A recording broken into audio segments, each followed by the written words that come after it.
Evangelho de Mateus, capítulo 6, a partir do versículo 9, diz assim: Vocês orem assim: Pai nosso que estais no céu, santificado seja o teu nome. Venha o teu reino, seja feita a tua vontade, assim na terra como no céu. Dá-nos hoje o pão nosso de cada dia. Perdoa as nossas dívidas, assim como nós perdoamos aos nossos devedores. E não nos deixe cair em tentação, mas livra-nos do mal, porque teu é o reino, o poder e a glória para todos sempre. Amém. Irmãos, se eu fosse perguntar, se eu fosse pedir para alguns de vocês levantar aqui e recitar o Pai Nosso, eu tenho certeza que todos saberiam. Todos saberiam. É uma oração simples. É uma oração onde até várias outras religiões praticam. Ela é breve, extremamente franca, e ela é tão fácil, ela é tão simples, como Jesus é simples, que é muito fácil da gente memorizar. Você pega um homem rústico, um homem rude, você pega um filósofo, você pega um jovem, você pega um estadista, um governante, você pega qualquer pessoa e todas essas pessoas acabam ficando em volta dela. Já recitaram ela. E nós estamos num culto de curas e milagres, onde o nosso foco é esse. Deus pode se manifestar com culto, com cura e milagre em qualquer outro lugar? Claro que pode, absolutamente sim, certeza. Mas a comunhão cristã Aba decidiu dedicar um dia do mês, ou talvez eu esteja exagerando, horas, algumas poucas horas do mês, para um culto de curas e milagres. De repente a tua alma está gritando por alguma situação que você está passando, de repente você já está cansado, você já tentou remédio, você já tentou isso e aquilo, e aqui é o melhor lugar que você poderia estar, porque Jesus está aqui essa noite. Alguns concordam, Jesus está aqui essa noite, e Ele quer te tocar. Só que muitas vezes Deus precisa da nossa oração. Evandro, você está sendo arrogante, você está sendo soberbo. Deus Todo-Poderoso, sim. Deus soberano, sim. Ele vai precisar da minha oração. Com a graça de Deus eu vou mostrar que Deus precisa, sim, e é pela soberania dele, Ele que determinou isso. Não fui eu, não foi você, não foi nenhum pastor ungido que determinou isso, nenhum homem. Ele mesmo quis que fosse ou que seja assim. Deus precisa das nossas orações. E Jesus traz essa oração do Pai Nosso não como uma liturgia, precisa ser assim, Pai Nosso que estás no céu. Não, não é isso que Jesus propôs. Ele propôs uma coluna dorsal, um esqueleto, um espigão, um caminho. Jesus gosta de um caminho. Afinal, Ele é o caminho, a Bíblia diz que eu sou o caminho, né? Ele falando. Então Ele falou assim: quando vocês orarem ao Pai, orem assim. Não é uma liturgia. Você sabe que conversa é orar. E nós que temos Jesus, que reconhecemos a obra na cruz, nós temos o privilégio de ser filhos de Deus. Então você está conversando com o teu Pai. Agora Jesus coloca nessa oração do Pai Nosso 7 petições. 7. Você sabe que na Bíblia o 7 significa, dentre tantos significados, na Bíblia o 7 significa perfeição. Significa que está consumado. E Jesus coloca um espigão, a oração do Pai Nosso, com 7 petições. E ele começa: santificado seja o teu nome. Irmãos, nós estamos num culto de curas e milagres. E geralmente no culto de curas e milagres, eu, por exemplo, eu me incluo nisso. A gente gosta de ser um pouco mais pentecostal, usar do poder de Deus. E nós vamos usar isso aqui. Aliás, nós dependemos do poder de Deus. Mas eu queria que com esse devocional você entendesse o que está acontecendo aqui essa noite. De repente você está achando que a tua causa é impossível, de repente você está achando que é difícil, ou você já colocou um tempo, se isso não se resolver até tal dia, eu vou parar, eu vou mudar. E essa oração ensina a gente: santificado seja o teu nome. A nossa alma precisa se sujeitar ao nosso espírito, irmão. As circunstâncias não podem reger a nossa vida. A nossa alma precisa submeter ao nosso espírito para reconhecer que Deus é santo. E na santidade há perfeição. Na santidade há poder. Na santidade há amor. Nós temos um Pai que está no céu. E isso, irmão, minha irmã, isso potencializa, aumenta extraordinariamente o teu valor. Você tem o direito, através da obra da cruz, de chamar Deus de Pai.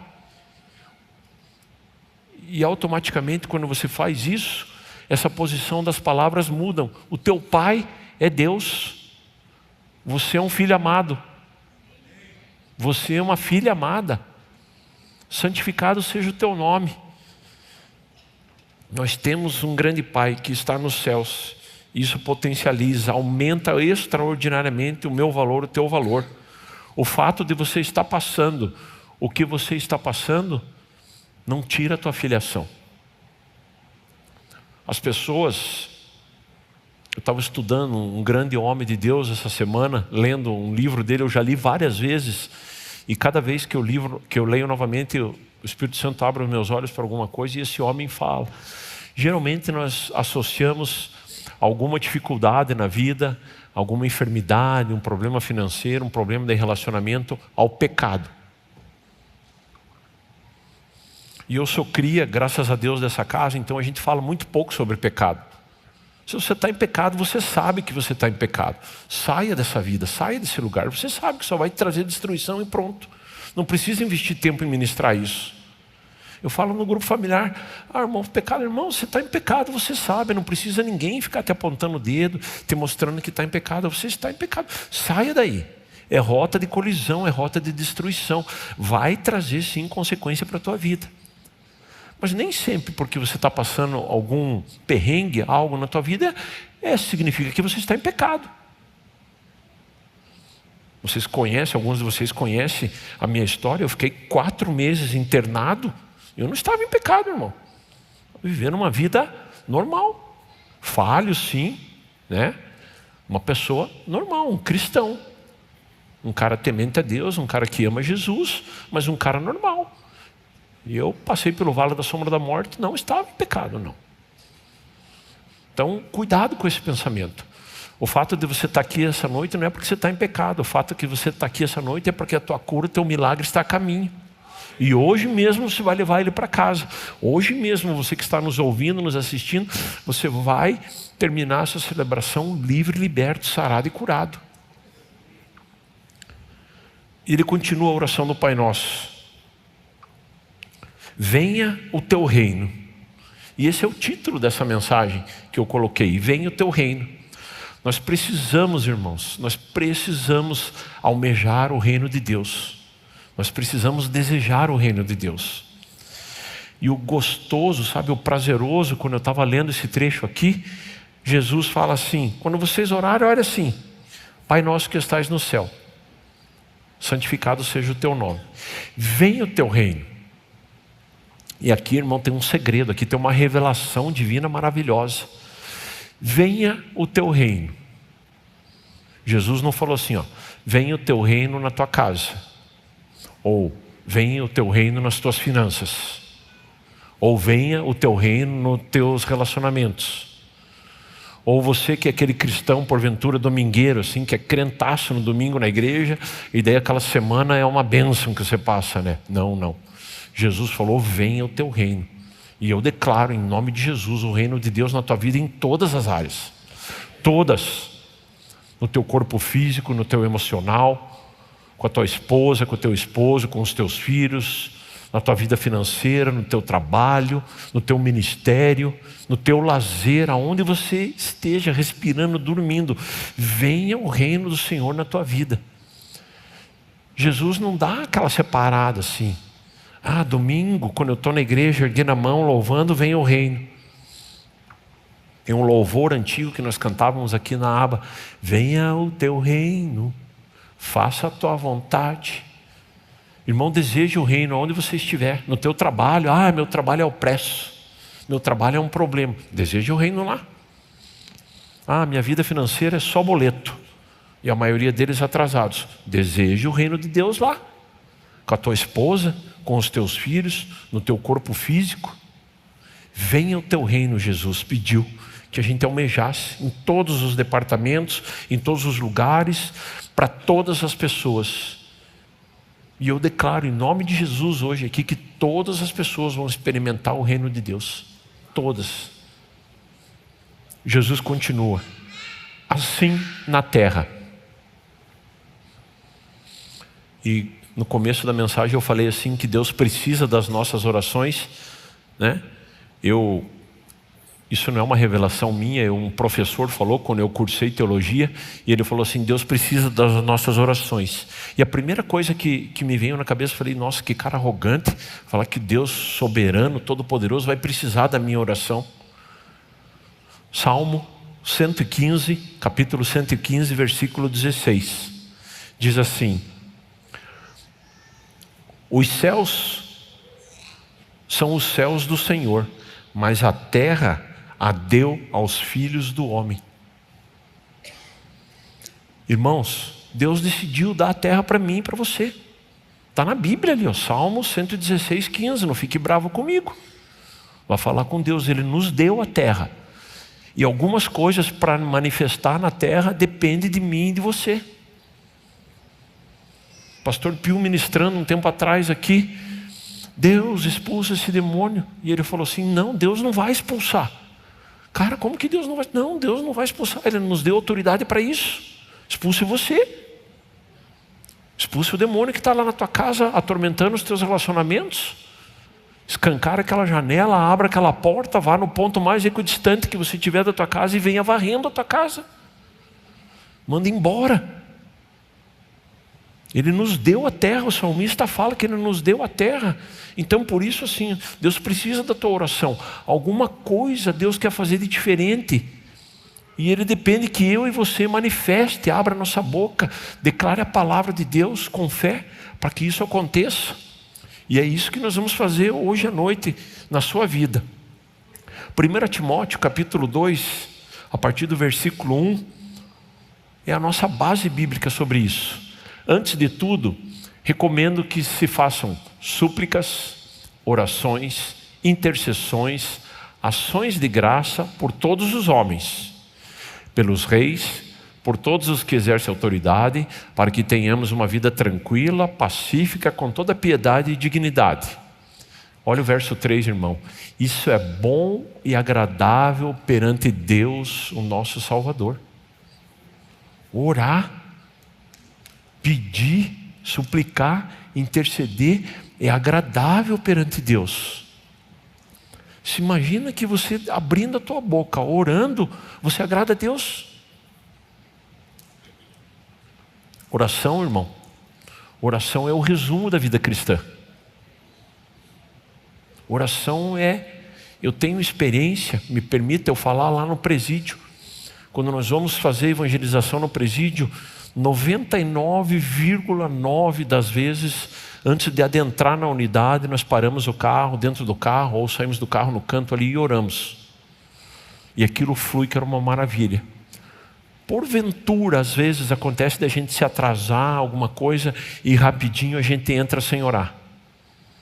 Já é diferente. Já tem empecilho. Já tem uns levantes de Satanás e seus demônios. É diferente, irmão, é nitidamente. Somos em 10 na equipe carcerária. Os 10 são unânimes que é totalmente diferente quando você ora e quando você vai. Você está indo debaixo da bênção, está tudo certinho, mas você não fala com o Pai. Nós precisamos orar. Porque isso é bom e agradável a Deus. Quantos aqui desejam agradar ao Senhor? Amém. Somos unânimes. Todos desejam agradar ao Senhor. Todos desejam agradar. Oração. Irmão, vamos abrir um parênteses bem grande aqui. Eu esqueci de falar isso, graças ao Senhor eu lembrei agora. A oração não tem poder. Ivan, então esse teu devocional não vale nada. A oração não tem poder. O poder está em Deus. Ele tem poder. Mas pela soberania dele, ele decidiu que existe um canal, existe uma forma de a gente se achegar e conversar com ele. O poder está nele. Esse lance, vamos aqui fazer uma oração forte, não é bíblico. Não existe isso. A força está em Deus. O poder está em Deus. A autoridade está com ele, que ele delegou a nós. Só que ele decidiu usar isso, oração. Né? Ele fala lá, voltando, ele fala lá, deixa eu pegar a referência aqui que eu... Tiago 5:14 fala assim: está alguém entre vós doente? Chame os presbíteros da igreja e orem sobre ele, ungindo com óleo em nome do Senhor. E a oração da fé, precisa ter fé na oração. Fé em quem? Fé em Jesus. Salvará o doente e o Senhor o levantará, e se houver cometido algum pecado vai ser perdoado. Confesse as vossas culpas uns aos outros e orem um pelos outros, para que vocês sarem. A oração feita por um justo pode muito em seus efeitos. O poder está em Deus, Senhor Jesus. E ele continua: o pão nosso de cada dia. Meu Deus, essa ordem aqui é maravilhosa. Irmão, Deus sabe do que você precisa. Deus sabe do que você precisa. O pão nosso de cada dia nos dai hoje. E pão aqui, você tem a total liberdade de entender como a palavra de Deus é um pão sagrado, ao qual nos alimenta espiritualmente, e o pão mesmo, o pão de trigo, pão de cevada, né? Aquela broa gostosa que a tua avó faz em casa ainda, é assa. Ele está falando desse pão também. Provisão, porque nós precisamos de provisão espiritual e precisamos de provisão física. O pão nosso de cada dia. E olha a ordem aqui, irmão. Aí Jesus continua: perdoa as nossas ofensas. E aqui, em nome de Jesus, eu quero quebrar pensamentos que não são de Deus aqui hoje, para você que está aqui presente e para você que está nos ouvindo, nos assistindo por alguma mídia. O pão nosso de cada dia nos dai hoje. Essa é a ordem. E logo em seguida ele fala assim: perdoa as nossas ofensas, perdoa os nossos pecados. Olha quanto amor tem nessa ordem, irmão. Porque se ele fosse um Deus carrasco, um Deus que gostasse de acusar, um Deus que gostasse de punir, ele diria assim, ó: primeiro você vai perdoar. Porque o versículo é assim, ó: perdoa as nossas ofensas, assim como nós temos perdoados aqueles que nos têm ofendido. Só que Jesus primeiro dá. Primeiro ele te dá o pão. Perdão é importante? Fundamental. Mas ele não pede para primeiro você perdoar para depois ele te dar o pão. Ele primeiro te dá o pão e depois diz: perdoe. Você precisa perdoar. Até porque se você comer o pão sem perdão, vai mudar o gosto. Ele não vai fazer os mesmos efeitos se você comer o pão ou espiritual ou o pão natural. Ele não vai ter o mesmo efeito com falta de perdão. Para você sentir o sabor dele verdadeiro, você tem que estar totalmente perdoado, com consciência de que foi perdoado por Jesus. E se você tiver algum enrosco, perdoar também. Você vai sentir o sabor original do pão, tanto o espiritual quanto o pão material, o pão mesmo, pão de padaria, estou falando. Mas nota a ordem. Deus podia falar: ó, Evandro, primeiro você perdoa, daí eu te dou o pão. Não, ele falou: pão nosso de cada dia nos dai hoje. Depois ele falou: perdoa. Então, de repente na tua cabeça aí hoje está passando: eu estou passando isso que eu estou passando porque eu fiz. Não é disso que diz a oração do Pai Nosso. Olha a ordem. Você veio aqui cabisbaixo: eu errei, eu precisava decidi errado, agora eu estou pagando. O que eu estou passando eu mereço, eu estou pagando, foi Deus que deu. Deus tinha lá as duas faturas, eu escolhi a fatura errada. É do inferno isso, irmão. Não cabe para você que tem Jesus como Senhor e Salvador. A ordem do Pai Nosso diz: o pão nosso de cada dia nos dai hoje. Ele te alimentou, Ele te deu, Ele te alimentou, Ele proveu a tua mesa, a tua casa. E depois Ele diz assim: ei, para você saborear gostoso, para você sentir o verdadeiro gosto, perdoe. Eu te perdoei, filho, perdoe. Que tremendo isso, irmão. Eu vejo tanto amor aqui nessa sequência. As palavras têm o mesmo peso, têm a mesma verdade, mas a posição delas na Bíblia fala tanto para mim e para você. Você é um perdoado. Ele sempre vai prover, nunca vai faltar.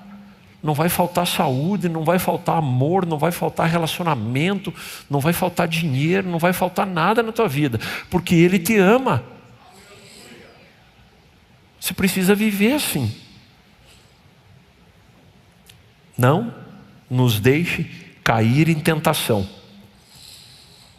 Outra maravilha. Não nos deixe cair em tentação. E eu demorei, confesso que por anos eu demorei para entender esse versículo aqui. Tiago 1,13 diz que Deus não tenta ninguém. Está escrito lá. Se você for ler lá no livro de Tiago 1,13 diz: Deus não tenta ninguém. Aí o próprio Senhor Jesus, o Filho de Deus, diz assim: Evandro, Maria, José, Pedro, ore assim, não nos deixe cair em tentação. Eu falei: não é possível, Deus, tem alguma controvérsia e tem alguma coisa errada. Só que olhando a sequência acima que eu mencionei, a anterior que eu mencionei, pão e provisão, Deus me explicou isso. Irmão, Jesus pede para a gente orar em tentação. Deus, por gentileza, que eu não seja tentado a pensar que isso vem do Senhor. O que você está passando, passou pela tua cabeça, que é do Senhor, que é Deus te provando, você caiu em tentação. E Jesus fala: ore, não caia em tentação, não sou eu. A minha vontade é boa, é perfeita, é agradável. Deus não tem amor, irmão. Deus é amor. Quem tem alguma coisa está sujeito a acabar. Isso aqui um dia vai acabar. Por sinal, acho que já está no final de vida, o meu até, né? Mas Deus não tem amor. Deus é amor. A essência dele é amor. Então Jesus fala para a gente orar: Pai, não me deixe cair em tentação. Por quê?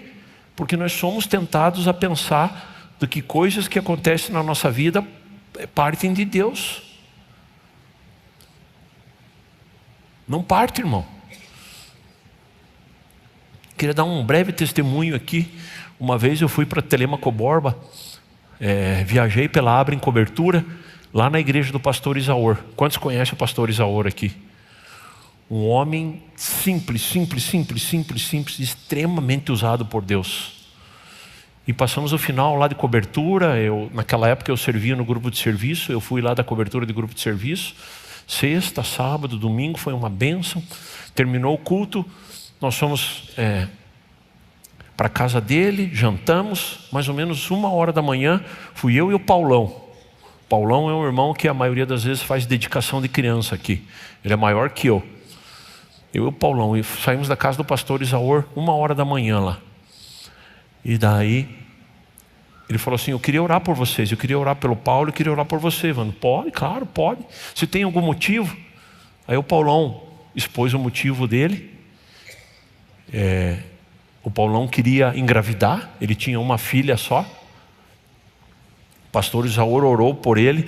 9 meses depois nasceu a filha do Paulão. Exatamente, ele já estava tentando com a Claudinha há alguns meses e não conseguia engravidar. O pastor Isaor orou com fé em Deus e aconteceu um milagre. E eu fiz o meu pedido lá para o pastor Isaor e ele falou assim: Evandro, o diabo te odeia. Eu falei: pô, pastor, eu viajei tanto, eu servi o senhor aqui, servi a igreja e tudo, o senhor vinha com esse papo furado aí que o diabo me odeia? Eu sei que o diabo me odeia. Eu falei: não, você não está entendendo. O diabo te odeia, Evandro. E isso faz uns 15 anos atrás, mais ou menos uns 13, 15 anos atrás. Eu não era tão maduro na fé assim. E eu achei aquilo loucura. Hoje eu entendo a oração que o pastor Isaor falou. Você sabia, irmão, que o diabo te odeia? As pessoas não dão bola para isso, acham que isso não é papo furado, é conversa de crente. Não, o diabo te odeia. Ele quer mastigar você em azeite quente, ele te odeia. A Bíblia diz que ele é o nosso inimigo. Que ele é o nosso inimigo. Não nos deixe cair em tentação. Não compare Deus com o diabo. Isso que você está passando não vem do Senhor, não é do Senhor, é do inferno. E nós temos autoridade dada por Ele para combater isso, para confrontar as trevas. E é isso que nós vamos fazer essa noite, confrontar toda obra maligna que tentou se estabelecer na tua vida, seja em qual área que for. Não ande como aqueles crentes Mr. Magoo. Eu sei que tem muitos jovens aqui, nem sabem o que eu estou falando, mas depois vá no YouTube lá e coloque assim, desenho do Mr. Magoo. Você vai entender o que eu estou falando. Sabe aquele crente Mr. Magoo que ele não enxerga nada, passa por obstáculo, o diabo está ali batendo, detonando ele não está nem aí. Não, acho que nem existe. Ele nos odeia, irmão. E nós precisamos de Jesus, nós precisamos estar no caminho para combater ele. Aí sim, aí nós somos imbatíveis. Aí não tem como, aí você entra onde você quiser, você faz o que você quiser, alinhado com a palavra de Deus, ele não pode te parar. Ele vai tentar. Isso é uma coisa, mas ele não vai sequer tocar em você. Quando você entender o caminho da oração, quando você entender o poder de Deus. E Jesus chega na 7ª petição, para a gente encerrar. Pai, livra-nos de todo mal, Jesus fala. Pai, livra-nos de todo mal. A parte final desse versículo acaba explicando o começo dele. Porque Jesus fala assim, livra-nos do mal, porque teu é o reino, o poder e a glória para todos sempre. Amém. Eu gostaria de repetir o versículo. Jesus fala assim, e não nos deixe cair em tentação, mas livra-nos do mal. Porque teu é o reino, o poder e a glória para todo sempre. Venha o teu reino. Nós começamos. Faça a tua vontade, Senhor, na minha vida. Você consegue associar escassez no reino de Deus? Pobreza no reino de Deus? Doença no reino de Deus? Intriga entre marido e mulher, em pais e filhos? Inveja? Ganância e toda, né? A gente pode se estender nisso. Você consegue associar isso ao reino de Deus? Não. Santificado seja o teu nome. E Jesus fala as 7 petições. E chega na última petição, ele fala assim, livra-nos do mal, porque teu é o poder, teu é a glória, para todo sempre. Todo o poder está na mão de Jesus, irmãos. E nós vamos orar essa noite aqui pelo poder e autoridade que é no nome de Jesus. A glória é dele. A glória não é minha, a glória não é de nenhum irmão que vai orar, a glória não é da comunhão cristã, não. Se existe algum mérito aqui é que nós estamos se submetendo, nada mais do que isso.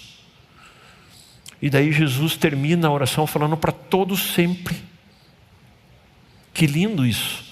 Sempre está falando de eternidade. Não existiu um começo e jamais existirá um fim. Para todos sempre.